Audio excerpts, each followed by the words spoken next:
Tómate un café con aroma de cambio. Acude a cualquier sucursal de Tiendas Extra Morelia y por solo 14.50 pesos, llévate un café instante y tu ejemplar de Cambio de Michoacán. Cambio de Michoacán, periodismo en evolución. Promoción válida en café de 12 onzas hasta agotar existencias. Vamos a iniciar nuestra plática de hoy sobre un tema de gran relevancia para la cultura, para la educación, para las ciencias, para la formación de michoacanos y michoacanas.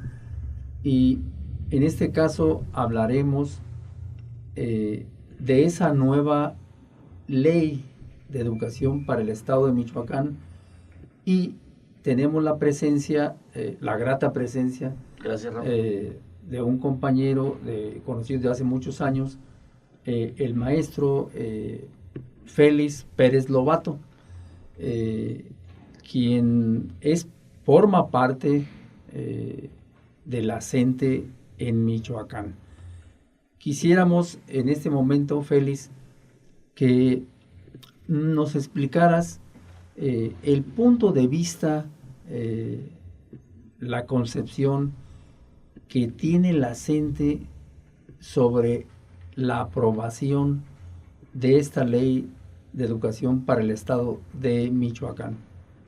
Bueno, primero agradecer nuevamente. Hace un tiempo estuvimos aquí comentando las implicaciones de las leyes reglamentarias, la Ley General de Educación, la Ley del Servicio Profesional Docentes, que tienen ya de manera directa con los maestros.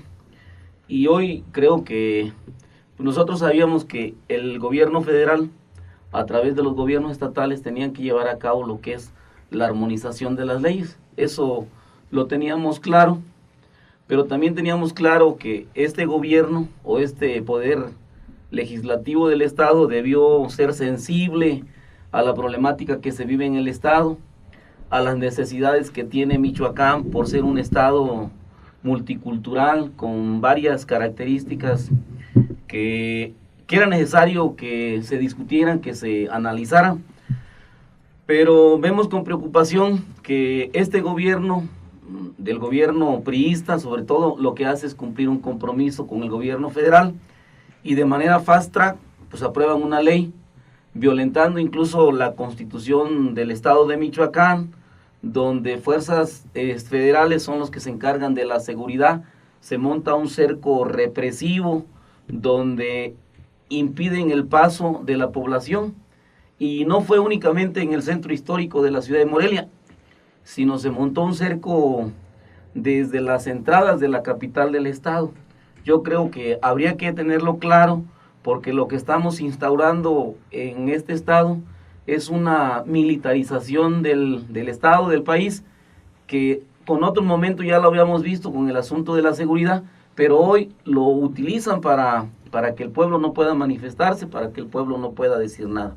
Yo creo que esta es la primera parte que nosotros vemos grave, y estuvimos con el gobernador, le planteamos este asunto de manera concreta. El otro asunto, nosotros señalamos que en el orden del día que debió haber sido presentado la discusión o la iniciativa de ley a los diputados para que llevaran a cabo un proceso, tenían un plazo largo, todavía tenían hasta el 12 de marzo para discutirlo, para aprobarla, sin estar ni siquiera en el orden del día. Después nos enteramos que estaba en el punto número 12, pero por la presión que había en la calle, la bajaron al punto número 7 y la aprobaron sin ningún consenso. O sea, yo creo que sí es lamentable que una ley que tiene una repercusión educativa, lo acabas de señalar, Rafi, cultural en el estado, haya sido aprobada sin su análisis, y sobre todo sin la participación de los actores políticos en la educación, que son los maestros, que son los padres de familia y los alumnos. Estos son los dos momentos delicados que vemos que se llevó a cabo para que aprobaran esta ley. Y lo otro, pues creo que nosotros hacemos una crítica de manera completa, pero de manera puntual, en el proceso que llevaron a cabo, creo que violaron la Constitución, violaron pues el asunto de lo que es una responsabilidad del reglamento interno del Congreso. todo fue aniquilado, fue pisoteado. En este caso, Félix, algunos elementos que ustedes consideran que directamente afectan derechos de los trabajadores, conquistas de los trabajadores, que afectan incluso a padres de familia, que afectan incluso a estudiantes. ¿Cuáles serían esos componentes que afectan directamente a todo esto? Se dice que incluso en la ley a los mismos presidentes municipales se les va a afectar. ¿Cómo contemplan ustedes esta parte? Mira, nosotros vemos 3 momentos. En el asunto de los niños, que creo que debe ser el punto central, la preocupación del gobierno, de los maestros. En el asunto, sobre todo, que tiene que ver con la calidad educativa, está fundamentada únicamente en 2 cosas: en el rendimiento de los alumnos y en el rendimiento de los maestros, pero únicamente basado en un examen estandarizado. O sea, creo que ahí olvidan todos los procesos que los niños requieren, psicológicos, pedagógicos, para poder llevar a cabo un proceso educativo. El otro momento, los niños en el estado de Michoacán, hemos dicho que tienen características diferentes. Hay lenguas, hay tradiciones y hay costumbres. Diversidad cultural. Diversidad cultural. Y únicamente ponen en el centro la materia de inglés como un eje rector, como una segunda lengua. O sea, hay una contradicción. En el estado, lo que hemos dicho, lo que necesitamos recuperar es esta parte de nuestra cultura, para que nuestros niños conozcan nuestros orígenes, y prácticamente lo que ponen en el centro es eso. Por el otro lado, la ley habla de que va a desarrollar el sentido humanista, pero vemos que en todos los contenidos está enfocado al desarrollo de las competencias. El desarrollo de las competencias se contradice con el sentido humanista. No vemos en ningún lado la teoría de Paulo Freire, de Vygotsky o de algunos teóricos que recuperan esta parte. Entonces ahí hay una contradicción. Y en uno de los puntos de la ley dice de manera completa, dice que esta educación debe estar enfocada a la globalización económica. ¿Qué significa? Pues que prácticamente la educación es en la oferta y la demanda, la competencia entre unos y otros. O sea, yo creo que esto para los niños, para los padres de familia, nosotros hemos dicho que nuestro estado tiene varias necesidades, y ahí podemos enfocar. En el estado logramos, con la lucha de los padres de familia y con los maestros, que hoy todos los niños del estado tengan útiles escolares. Y lo que plantea esta ley, que únicamente se van a entregar útiles escolares a los municipios de alta marginación, como si los otros no hubiera marginación. Yo quiero poner un ejemplo. Por ejemplo, Morelia no está en los municipios de alta marginación, pero si nos vamos a los alrededores vamos a encontrar incluso mayor marginación que en el campo. O sea, un ejemplo de esto. Para los padres de familia también se dice que hoy no va a ser el asunto de las cuotas obligatorias, pero hay una parte donde tiene que ver con el asunto de la responsabilidad del gasto y financiamiento, se lo dejan a los padres. O sea, por un lado no hay cuotas, pero ellos se van a encargar del gasto y financiamiento. A los padres los meten en los consejos de participación, y los consejos de participación no es otra cosa que la fiscalización y el trabajo para el mejoramiento de la escuela. O sea, el Estado se delega de una responsabilidad y la cede a los padres de familia. En el asunto del magisterio, viene de manera tácita lo que viene en la ley del servicio profesional docente, donde es la evaluación el único medio para que el maestro pueda mantener su empleo. Por un lado, en la misma ley dicen que no se van a afectar los derechos laborales y que los consejos de participación no van a intervenir, pero en la misma ley también plantea que en los consejos de participación podrán retirar a un maestro hasta llevarse a cabo un proceso de investigación, y mientras el maestro va a ser retirado. O sea, la ley plantea que no hay violación de los derechos laborales, pero en la vía de los hechos lo vienen aplicando, y en la vía de los hechos se plantea. O sea, creo que en los 3 aspectos, en los pedagógicos, en la participación de los padres de familia con los alumnos y en los derechos laborales, la ley no da posibilidades del mejoramiento. Ahora, en el sistema educativo, en los niveles, Rafa, nosotros decimos que hay niños con necesidades especiales, hay niveles que deben de ser contemplados, y plantea que hoy el Estado ya no es el responsable, si únicamente va a promover lo que es educación especial, lo que es educación física, lo que es educación artística. Entonces, ¿cómo se señala que hay una preocupación porque el niño desarrolle una educación integral, cuando por el otro lado el Estado ya no contempla como una obligación estos niveles? O sea, hay contradicciones ahí en la misma ley. En el caso, Félix, incluso ustedes parece sacar un documento para las presidencias municipales. ¿En qué afecta esta ley a las presidencias municipales? Mire, Rafa, todos los municipios en el estado, incluso no en el estado, en el país tienen un endeudamiento. Hoy los gobiernos estatales desde hace mucho tiempo hay la preocupación o han inquirido el asunto de la municipalización. Hoy prácticamente en esta ley a los estados le ceden la responsabilidad, pero no le ceden los recursos. Y entonces un municipio que de por sí tiene endeudamiento, hoy se va a encargar, también va a ser parte del gasto del mantenimiento y del equipamiento de las escuelas. O sea, ¿con qué recursos los municipios van a mejorar la infraestructura cuando hoy le quitan en el asunto de la centralización de la nómina, le quitan el ramo 33 y se lo llevan a nivel central y le ceden responsabilidades? O sea, los municipios se van a ver más endeudados, la nómina seguramente de los trabajadores se va a complicar porque no va a haber con qué pagar, porque hay que cumplir varios, porque la ley trae un apartado de sanciones. Y si ese apartado de sanciones no se cumple, entonces los municipios van a ser responsables, los maestros, los directores, supervisores. Viene una lista de sanciones, así como una lista de premios, así. Y castigos. De premios y castigos, me acuerdo de los tiempos Sí. de la educación mecanicista, premios y castigos. Y creo que el municipio se va a ver afectado por el presupuesto. Por el otro lado, se habla de que en el estado de Michoacán el gobierno federal le ha invertido pues una cantidad enorme de recursos, pero no lo vemos reflejado en ninguna de las líneas de la ley, ni de la ley federal, ni de la ley del estado.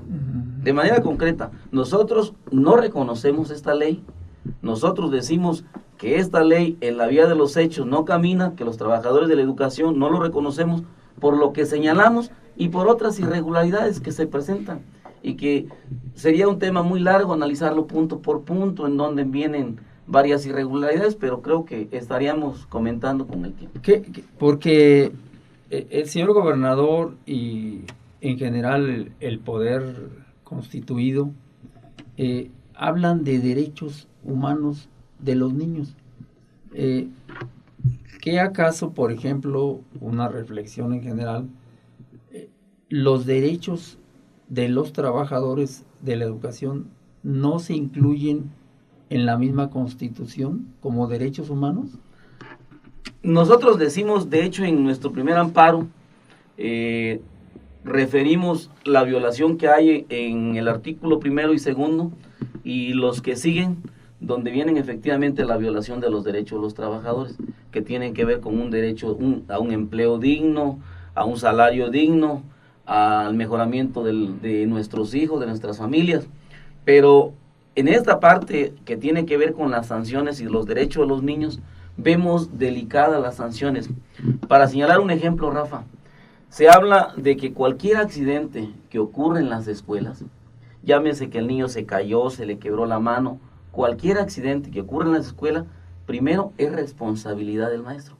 Cuando nosotros sabemos que una educación, los niños tienen que tener un espacio apropiado para correr, brincar, saltar, reír, tener su propia vida propia. Sí, educación integral. Pues. Y si hoy el maestro, por no estar observándolo o cuidándolo de manera permanente, se va a hacer acreedor, entonces ocupamos que primero que las escuelas mejoren, que nuestras escuelas puedan tener psicólogos, terapeuta, médicos, o sea, una serie de personal que las escuelas ocuparían para poder brindar ese tipo de educación. Ocuparíamos que nuestras escuelas, por ejemplo, las escuelas de tiempo completo que están planteando, donde dice que le van a dar alimentación y otras actividades, ocuparíamos que tuvieran médicos nutriólogos para ver qué tipo de alimentación van a consumir, ocuparíamos que hubiera un espacio adecuado para que los niños pudieran ingerir sus alimentos. O sea, son varias cosas que en la ley se contradicen, pero lo grave no es eso.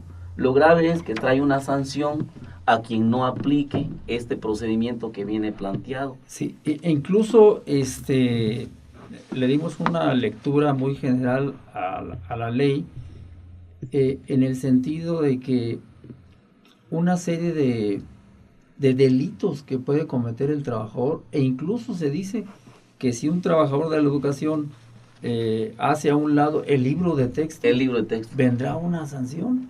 Si usted paraliza una escuela, vendrá una sanción. Entonces nos preguntamos, todos nos preguntamos, ¿qué acaso la ley solamente se observa la parte punitiva, la del castigo, y uno lee la ley y no encontramos la propuesta de un modelo educativo alternativo?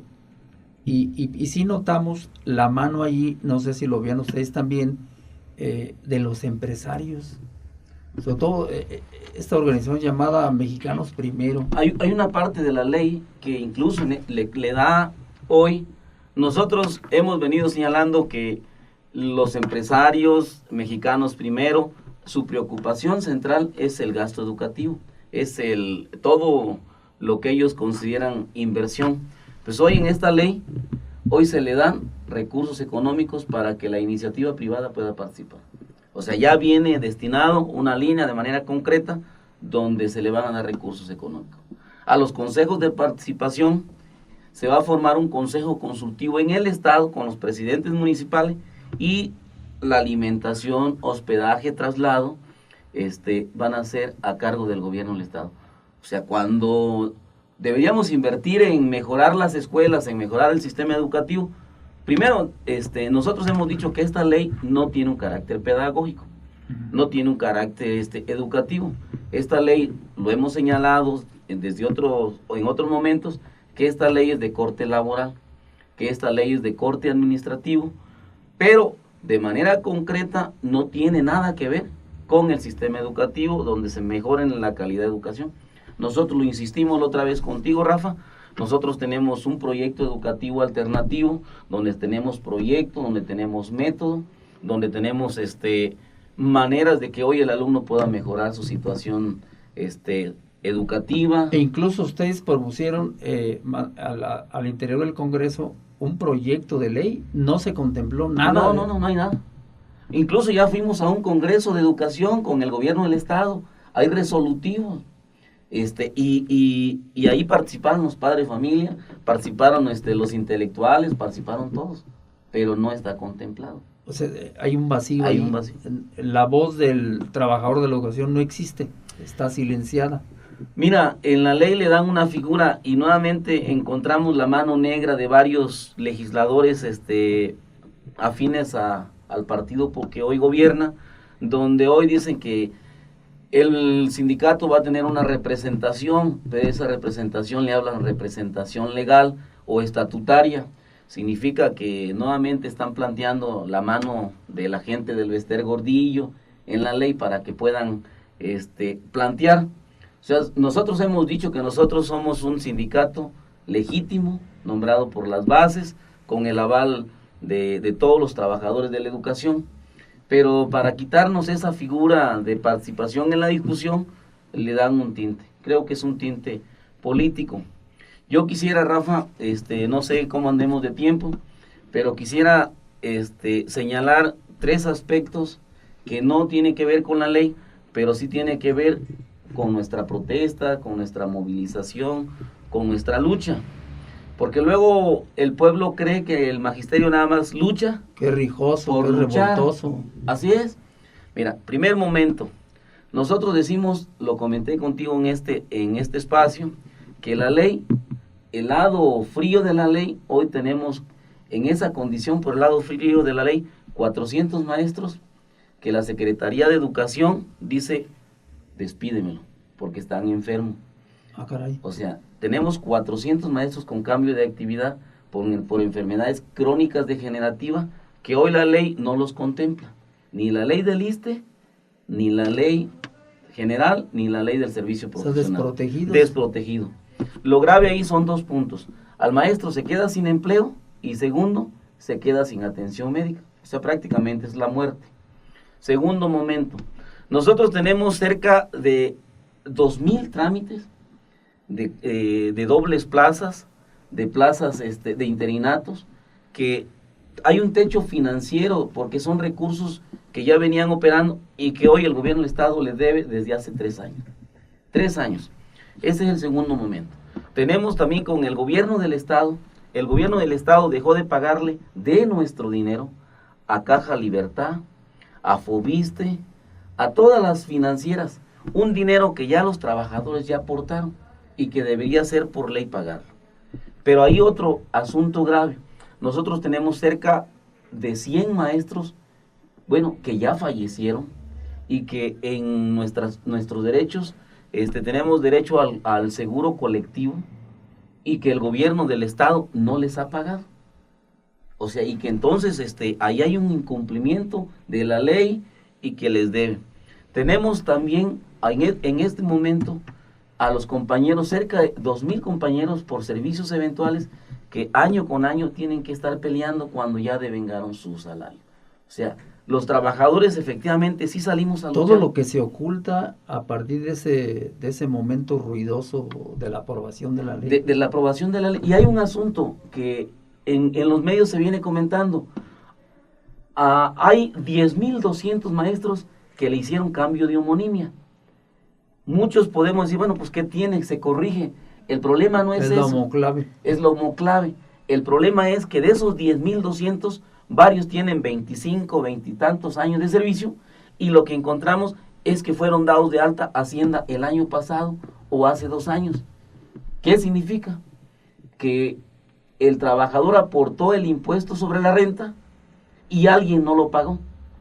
Oye, Félix, la cuestión es más grave de lo que pensamos porque efectivamente faltó ese diálogo desde el Poder Legislativo con los interlocutores legítimos, válidos diríamos, que son los trabajadores de la educación. Son muchas partes, muchos problemas que sí se ignoraron y con ese ánimo de sacar adelante esta ley, pues se ocultan esta serie de problemas y que al ratito van a surgir.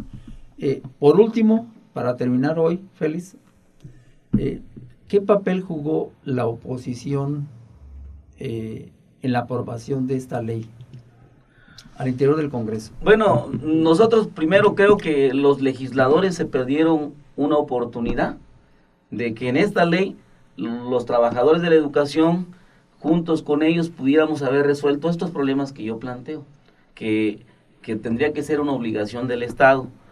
Segundo, creo que la oposición le faltó una determinación mayor, al menos un pronunciamiento político en lo que tiene que ver con las afectaciones del magisterio. Pero esta oposición, Rafa, creo que también tiene una complicada situación porque viene un proceso electoral en el Estado. Bueno, no nada más la oposición, también la derecha y la ultraderecha. Sí. El pueblo tiene memoria. El magisterio ha sido un factor determinante en el Estado para ver quién llega o no llega a la gobernatura y a esos espacios legislativos. Pero el magisterio también tiene memoria. Yo creo que los legisladores los vamos a encontrar en los próximos días en las calles, y yo creo que ahí tendríamos que recordarle la traición que le jugaron al magisterio, al pueblo de Michoacán y a los niños. Muy bien, Félix, vamos a dejar esta plática por el día de hoy. Esperamos continuarla próximamente y pues te agradecemos la presencia en este espacio libre, con toda libertad, que es exactamente que a veces tenemos miedo a la libertad, pero en este caso no hablaremos de eso, sino en otro programa. Hoy nos pedimos, gracias por estar con nosotros. Gracias, Rafa. Gracias.